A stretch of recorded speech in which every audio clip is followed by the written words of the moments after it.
We are coming out of 1 Samuel chapter 26.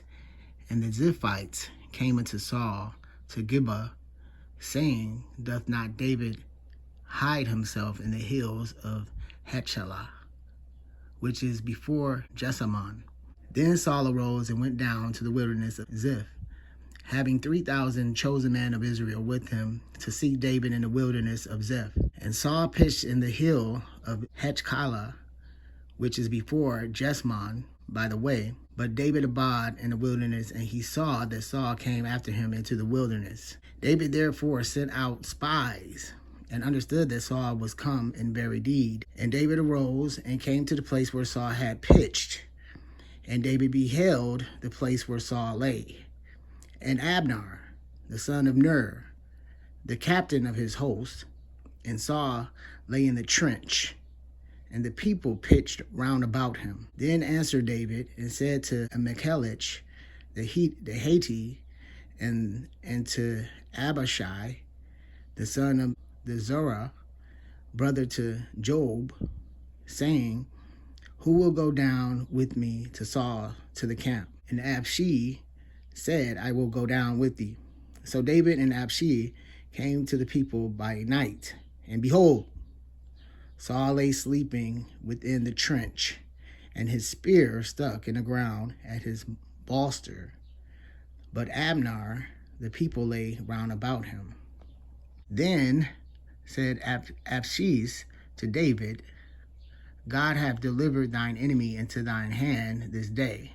Now therefore let me smite him, I pray thee, with the spear, even to the earth at once, and I will not smite him the second time. And David said to Abishai, Destroy him not, for who can stretch forth his hand against the Lord's anointed, and be guiltless? David said, Furthermore, as the Lord liveth, the Lord shall smite him, or his day shall come to die, or he shall descend into battle and perish. The Lord forbid that I should stretch forth mine hand against the Lord's anointed. But I pray thee, take thou now the spear that is at his bolster, and the cruse of water, and let us go.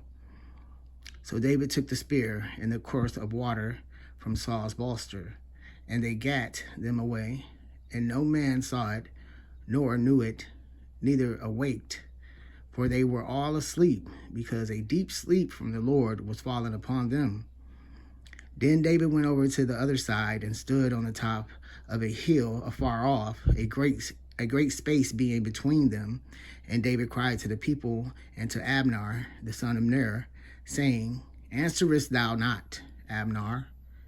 Then Abner answered and said, Who art thou that criest to the king? And David said to Abner, Art not thou a violent man? And who is like to thee in Israel? Wherefore then hast thou not kept thy lord the king? For there came one of the people and to destroy the king thy lord. This thing is not good that thou hast done. As the Lord liveth, you are worthy to die, because you have not kept your master, the Lord's anointed. And now see where the king's spear is, and the cruse of water that was at his bolster. And Saul knew David's voice, and said, Is this thy voice, my son David? And David said, It is my voice, my lord, O king. And he said, Wherefore doth my lord thus pursue after his servant? For what have I done, or what evil is in mine hand? Now therefore I pray thee, let my lord the king hear the words of his servant. If the Lord have stirred thee up against me, let him accept an offering. But if they be the children of men, cursed be they before the Lord. For they have driven me out this day from abiding in the inheritance of the Lord, saying, Go, serve other gods. Now therefore, let not my blood fall to the earth before the face of the Lord. For the king of Israel is come out to seek a flea, as when one doth hunt a partridge in the mountains. Then said Saul, I have sinned. Return, my son David, for I will no more do thee harm, because my soul was precious in thine eyes this day. Behold, I have played the fool, and have erred exceedingly. And David answered and said, Behold, the king's spear, and let one of the young men come over and fetch it. The Lord render to every man his righteousness and his faithfulness, for the Lord delivered thee into my hand today. But I would not stretch forth mine hand against the Lord's anointed. And behold, as thy life was much set by this day in my eyes, so let my life be much set by in the eyes of the Lord, and let him deliver me out of all tribulation.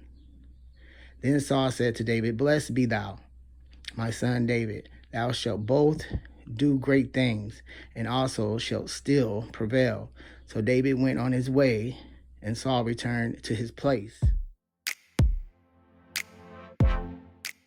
David's trouble from Saul here began again, and the clouds returned after the rain. When one would have hoped, the storm had blown over, and the sky had cleared upon that side. But after Saul had owned his fault in prosecuting David and acknowledged David's title to the crown, yet here he revised the persecution. So perfectly lost was he to all sense of honor and virtue. The Ziphites informed him where David was, and thereupon he marched out with a considerable force in quest of him. David gained intelligence of his motions and took a view of his camp.